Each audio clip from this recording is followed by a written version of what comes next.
Hello विद्यार्थियों। आज हम कक्षा 11 का एक टॉपिक पढ़ेंगे, मोनोसेकेराइड। मोनोसेकेराइड क्या होते हैं? ये पॉलीसेकेराइड की एकलक होते हैं। पॉलीसेकेराइड की एकलक यानी कई मोनोसेकेराइड इकाइयां जुड़ करके जिस बहुलक का निर्माण करती है वो कहलाता है पॉलीसेकेराइड। तो पॉलीसेकेराइड को बनाने वाली जो इकाइयां या एकलक है उन्हें कहा जाता है monosaccharide. Monosaccharide polyhydroxy polyhydroxy aldehyde या कीटोन होते हैं, अर्थात इनमें बहुत सारे हाइड्रोक्सी ग्रुप होता है और एक एल्डिहाइड या कीटोन ग्रुप इसमें पाया जाता है। इनका एक कॉमन फॉर्मूला होता है, वो हम यहाँ पे लिख सकते हैं CnH2ON।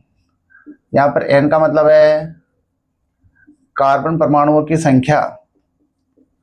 कार्बन परमाणुओं की संख्या, कार्बन परमाणुओं की संख्या के आधार पर मोनोसेकेराइड कई प्रकार की होती है। जैसे यहाँ पर हम लिख सकते हैं मोनोसेकेराइड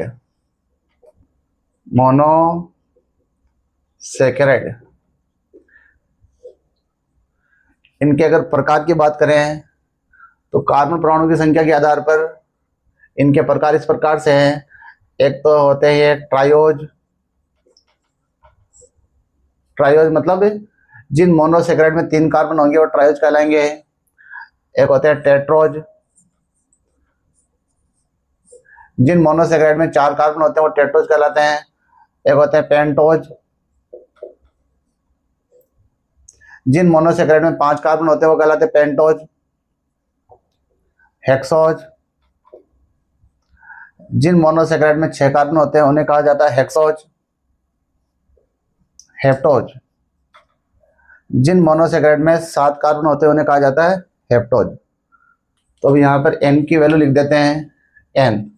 N का मतलब हो गया कार्बन परमाणु की संख्या। ट्रायोज के लिए कार्बन परमाणु की संख्या होती है 3,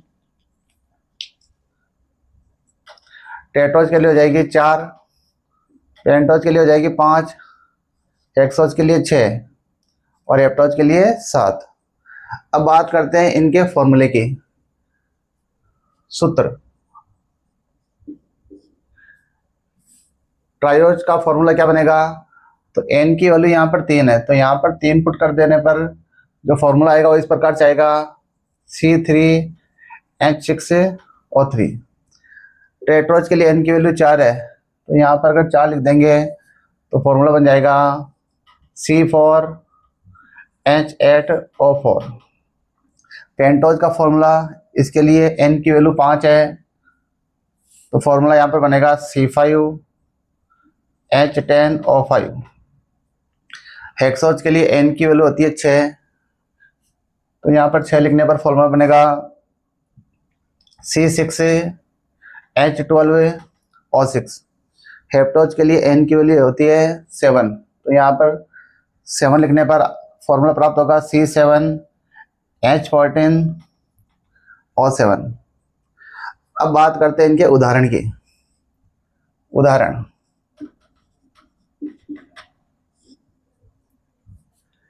ट्रायोज के 2 एग्जाम्पल। एक तो ग्लिसरैल्डिहाइड और दूसरा है डाइहाइड्रोक्सी एसीटोन। टेट्रोज, इसके एग्जाम्पल हो जाएंगे इरिथ्रोज और इरिथ्रुलोज। पेंटोज, इसके एग्जाम्पल हो जाएंगे राइबोज, डिऑक्सीराइबोज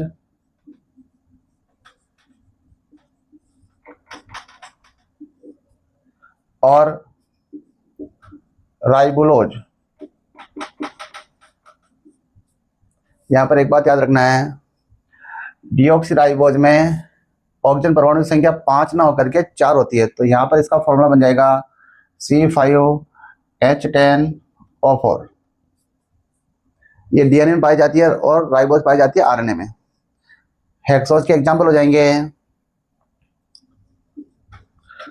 ग्लूकोज, मैनोज, गैलेक्टोज तथा फ्रक्टोज। हेप्टोज का एग्जाम्पल है सीडो, हेप्टुलोज। अब यहां पर एक बात याद रखनी है, जिन मोनोसेकेराइड में एल्डिहाइड ग्रुप आता है उन्हें कहा जाता है एल्डोज, एल्डोज, और जिनमें कीटोन ग्रुप आता है उन्हें कहा जाता है कीटोज। तो इनमें से glyceraldehyde, erythrose, ribose, deoxyribose, glucose, mannose, galactose, ये सब एल्डोज है। एल्डोज अर्थात इनमें एल्डिहाइड ग्रुप होता है। और बाकी जो बच गए डिहाइड्रोक्सी एसीटोन, एरिथ्रुलोज, राइबोलोज, फ्रक्टोज, सीडोहेप्टुलोज, ये कीटोज है, अर्थात इनमें क्रियात्मक समूह कीटोन होता है। अब हम इनकी संरचनाएं ड्रॉ करेंगे। हम सबसे पहले ट्रायोज की संरचनाएं पढ़ेंगे। ट्रायोज में एक एग्जाम्पल हमने पढ़ा था ग्लिसरॉल्डिहाइड, ग्लिसरॉल्डिहाइड, और दूसरा पढ़ा था डाइहाइड्रोक्सी एसीटोन। इसका फॉर्मूला होता है C3H6O3। सेम फॉर्मूला इसका भी होगा C3H6O3। इसमें एल्डिहाइड ग्रुप होता है, इसमें होता है कीटोन ग्रुप। तो सबसे पहले इसकी संरचना हम यहाँ पे बना रहे हैं। इसमें 3 कार्बन है। पहले कार्बन को एल्डिहाइड बना दो, ये हो गया एल्डिहाइड। बाकी कार्बन से हाइड्रोक्सी ग्रुप जोड़ दो और अब कार्बन की संयोजकताएं पूरी कर दो। तो यहाँ पर 1 2 3, तो यहाँ से एक हाइड्रोजन जुड़ेगा, इस कार्बन के 2 बंध बने हुए, तो यहाँ से जुड़ जाएंगे 2 हाइड्रोजन। तो ये संरचना हो जाएगी ग्लिसरॉल्डिहाइड की। डाइहाइड्रोक्सी एसीटोन, इसमें कीटोन आएगा, कार्बन है 3, दूसरे कार्बन को बना दो कीटोन और बाकी कार्बन से जोड़ दो OH। अब कार्बन के चारों बंध पूरे करने हैं, तो इसके 2 रखे तो यहाँ से 2H, इसके भी 2 रखे तो यहाँ से भी 2H। अब हम टेट्रोज के बारे में पढ़ेंगे। टेट्रोज के 2 एग्जाम्पल थे, एक तो था एरिथ्रोज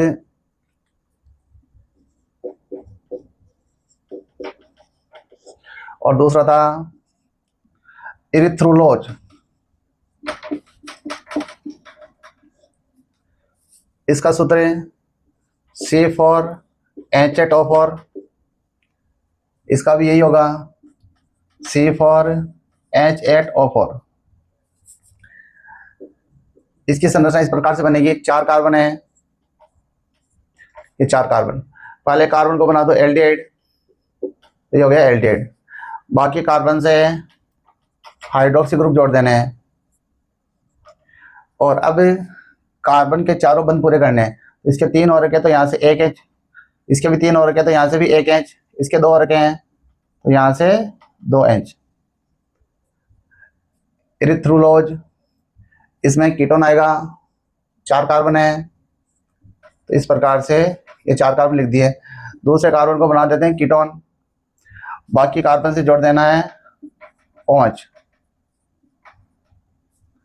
अब कार्बन के 4 बंध पूरे करने हैं, तो इसके 2 रखे तो यहाँ से 2H, इससे जुड़ेगा नहीं, यहाँ से 1, यहाँ से 2।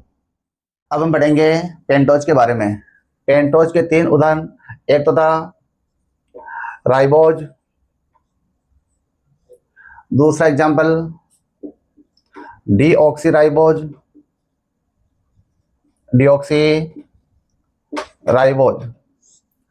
और तीसरा एग्जाम्पल राइबुलोज। राइबोज का फॉर्मूला होता है C5H10O5। डीऑक्सीराइबोज का होता है C5H10O4। राइबुलोज का होता है C5H10O5। हम यहाँ पर सबसे पहले राइबोज की संरचना पढ़ेंगे। 5 कार्बन होते हैं, तो इस प्रकार से ये हमने लिख दिया 5 कार्बन। एल्डिहाइड ग्रुप होता है, तो पहले कार्बन को ये बना दिया एल्डिहाइड, और बाकी कार्बन से जोड़ देने हैं OH।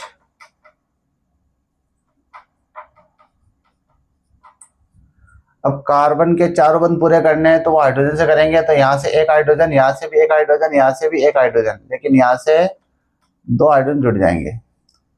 तो ये हो गई राइबोज की रेखीय संरचना। अब इस रेखीय संरचना को रिंग संरचना में कन्वर्ट करना है।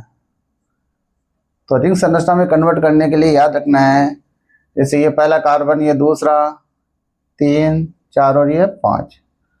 तो अंतिम कार्बन के ठीक पहले वाला जो कार्बन है, यहाँ से हाइड्रोजन उठाना है और इस हाइड्रोजन को लेके जाना है इस O के पास में, यानी इससे जोड़ देना है। और ये जो बंध है कार्बन ऑक्सीजन के बीच का, इस बंध को यहाँ से उठा करके इस ऑक्सीजन से जोड़ देना, मतलब कार्बन नंबर 1 और ऑक्सीजन के बीच में ये बंध लेके जाना है और इस हाइड्रोजन को लेके जाना है O के पास में। तब ये संरचना इस प्रकार से हो जाएगी। ये 5 कार्बन है, पहला, दूसरा, तीसरा, ये चौथे नंबर का, ये 5वें नंबर का। तो यहाँ पर आप देख सकते हो ये एक बंध रह गया और इस ऑक्सीजन के साथ में ये आ गया H। कार्बन नंबर 4 से ये ऑक्सीजन जुड़ा हुआ है, कार्बन नंबर 4 से ये ऑक्सीजन जुड़ा है, और ये ऑक्सीजन पहले कार्बन से भी जुड़ जाएगा, तो इस प्रकार से। बाकी है जैसे लिख देते हैं, H, यहाँ से H OH, H OH, H H H OH। अब इसकी बनानी है अपने को रिंग। ये इतनी सी बनेगी रिंग। रिंग इस प्रकार से बनेगी, ये ऑक्सीजन यहाँ पे लिख दिया, ऑक्सीजन के साथ में पहला कार्बन जुड़ा ही है, तो ये सी लिख करके लिख दिया कार्बन नंबर 1। इसके साथ में कार्बन नंबर 2 जुड़ा है, तो यहाँ पे लिख दिया कार्बन नंबर 2। कार्बन नंबर 2 के साथ में कार्बन नंबर 3 जुड़ा है, तो ये हो गया कार्बन नंबर 3। इसके साथ में कार्बन नंबर 4 जुड़ा है, तो ये लिख दिया कार्बन नंबर 4। ये वापस O से जुड़ा है, तो ये जोड़ दिया O से। कार्बन नंबर 5 रिंग के बाहर है, तो ये कार्बन नंबर हो गया यहाँ पे 5। अब H OH को लिख देते हैं, जो इधर आएंगे लेफ्ट साइड में उनको ऊपर ले जाना है, OH वाले को नीचे। तो कार्बन नंबर 1 से H और OH जुड़ा है, 2 से भी H और OH जुड़ा हुआ है, 3 से भी H OH, 4 नंबर से H, 5 कार्बन से 2 H और 1 OH, तो ये 2 H और 1 OH। तो इस प्रकार से ये संरचना हो गई राइबोज की। राइबोज आरएनए में पाई जाती है। अब हम बात करें डीऑक्सीराइबोज की, ये पाई जाती है डीएनए में। डीऑक्सीराइबोज में राइबोज की तुलना में 1 ऑक्सीजन कम रहेगा। तो यहाँ पर जैसे 5 ऑक्सीजन है, तो यहाँ पर हो गए 4, वो ऑक्सीजन ये वाला कम रहेगा। दूसरे कार्बन के साथ में जो O है वो यहाँ पर नहीं रहेगा। यानी इस संरचना में अगर इस O को हटा दें तो अब ये जो संरचना बनेगी वो हो जाएगी डिऑक्सीराइबोज की। तो इसमें जैसे O को हटाया तो इसमें भी इसको हटा देते हैं तो ये भी डिऑक्सीराइबोज हो गया। यहाँ पर सेकंड कार्बन से OH जुड़ा है तो इस O को हटा देते हैं तो ये संरचना हो जाएगी डिऑक्सीराइबोज की। तो इस प्रकार हमने राइबोज और डिऑक्सीराइबोज की संरचनाएं पढ़ ली। अब बात करते हैं राइबोलोज की। इसमें होता है कीटोन ग्रुप। राइबोलोज, इसकी संरचना इस प्रकार से बनेगी, 5 कार्बन है, इस प्रकार से ये 5 कार्बन लिख दिए। इसमें कीटोन ग्रुप होता है तो दूसरे कार्बन को बना देते हैं कीटोन। इस प्रकार से पहला कार्बन, दूसरा, तीसरा, चौथे नंबर का और ये 5वें नंबर का। अब प्रत्येक कार्बन से जोड़ देना OH। इस प्रकार से ये OH ग्रुप जोड़ दिए। अब कार्बन के चारों बंध पूरे करने हैं तो इसके 2 रखे हैं तो यहाँ से 2 हाइड्रोजन पूरे कर देंगे इसके बंध। यहाँ से 1 हाइड्रोजन, यहाँ से भी 1, यहाँ से 2। तो ये संरचना हो गई राइबोलोज की। अब हम हेक्सोज के बारे में पढ़ेंगे। हेक्सोज के एग्जाम्पल इस प्रकार से हैं, ग्लूकोज, मैनोज, गैलेक्टोज,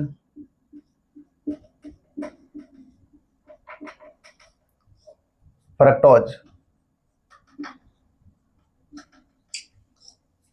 इन सब के फॉर्मूले कॉमन है। इसका भी फॉर्मूला होगा C6H12O6, इसका भी होगा C6H12O6, इसका भी होगा C6H12O6 और इसका भी यही होगा C6H12O6। सबसे पहले हम ग्लूकोज की संरचना बनाएंगे। ग्लूकोज में 6 कार्बन है। इस प्रकार से ये 6 कार्बन लिख दिए। कार्बन नंबर 1, 2, 3, 4, 5 और ये 6। एल्डिहाइड ग्रुप इसमें होता है तो पहले कार्बन को बना देते हैं एल्डिहाइड। बाकी प्रत्येक कार्बन से जोड़ना OH। यहाँ पर याद रखना तीसरे कार्बन का OH लेफ्ट साइड में लिखना है और बाकी उधर ही आएंगे राइट साइड में। अब कार्बन के चारों बंध पूरे करो हाइड्रोजन से, तो यहाँ से 1 हाइड्रोजन, यहाँ से भी 1 हाइड्रोजन, यहाँ से भी 1 हाइड्रोजन, यहाँ से भी 1 हाइड्रोजन और यहाँ से 2 हाइड्रोजन। ये ग्लूकोज की रेखीय संरचना हो गई। अब इसकी रिंग संरचना अपने को बनानी है। तो रिंग संरचना अगर बनानी है तो ये जो अंतिम कार्बन है इससे ठीक पहले का कार्बन है, यहाँ से जो H है इसको उठाओ यहाँ से और इस O से जोड़ दो और ये जो बंध है इसको यहाँ से लेके आओ और इसे O से जोड़ दो। तो अब ये संरचना इस प्रकार से बन जाएगी।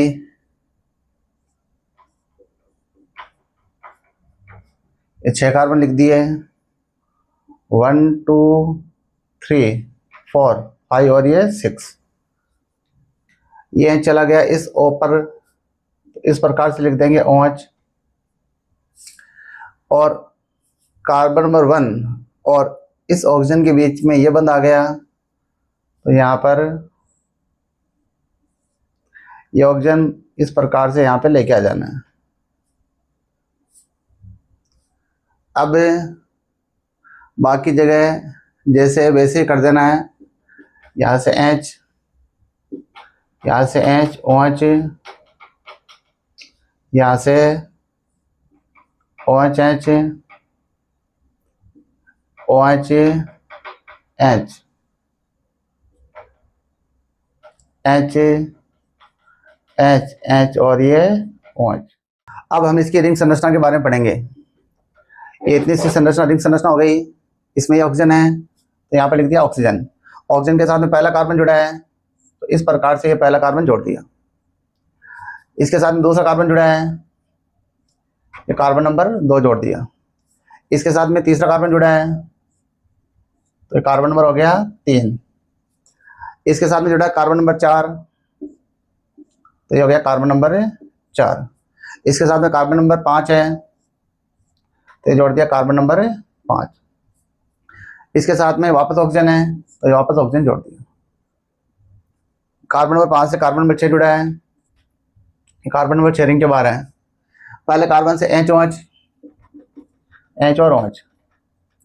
दूसरे से भी एच OH, एच OH, तीसरे से OH H, चौथे कार्बन से एच OH,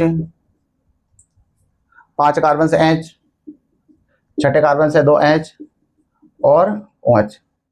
अब बात करते हैं मेन OH की। मेन OH के लिए क्या करना है, ये सेकंड कार्बन का OH और H है, उसको एक दूसरे से रिप्लेस कर दो, अर्थात OH इधर लेके आ जाओ, H उधर लेके चले जाओ, तो ये बन जाएगा मेन OH। तो यहाँ पर भी यही करना है, OH इधर H उधर, यहाँ पर भी OH ऊपर H नीचे, तो ये बन जाएगी मेन OH की संरचनाएं। अगर गैलेक्टोज की बनानी है तो चौथे कार्बन पर OH H को रिप्लेस करना, यानी ये OH इधर और वो H इधर, यहाँ पर भी सेम करना है, यहाँ पर भी सेम करना, तो वो संरचना बन जाएगी गैलेक्टोज की। अब हम बनाएंगे फ्रक्टोज की संरचना। फ्रक्टोज, फ्रक्टोज का फॉर्मूला होता है C6H12 और 6, 6 कार्बन होते हैं यहाँ पर, 1 2 3 4 5 और ये 6, 1 2 3 4 5 6। सेकंड कार्बन को बना देना कीटोन। फ्रक्टोज में क्रियात्मक समूह कीटोन होता है। अब प्रत्येक कार्बन से OH जोड़ देंगे, तीसरे कार्बन का OH लेफ्ट साइड में लिखना है और बाकी का राइट साइड में, इस प्रकार लिख दिए। अब यहाँ से जुड़ जाएंगे 2H, यहाँ से नहीं जुड़ेगा, यहाँ से 1H, यहाँ से भी 1, यहाँ से भी 1, यहाँ से 2। तो इस प्रकार से फ्रक्टोज की ये हो गई रेखीय संरचना। अब इसकी अगर रिंग बनानी है, वलय बनानी है, तो क्या करना है, अंतिम कार्बन से जस्ट पहले का कार्बन ये है, यहाँ से हाइड्रोजन को उठाना है और इस ऑक्सीजन पे लेके जाना है, और कार्बन ऑक्सीजन के बीच का ये जो बॉन्ड है, इसको इस ऑक्सीजन पे लेके आ जाना है। ये संरचना इस प्रकार से बनेगी। ये कार्बन नंबर 2 है, कार्बन नंबर 2, और ये हो गया कार्बन नंबर 5, 3 4 ये 5। तो पांचवें कार्बन और दूसरे कार्बन के बीच में ऑक्सीजन आ जाएगा इस प्रकार से।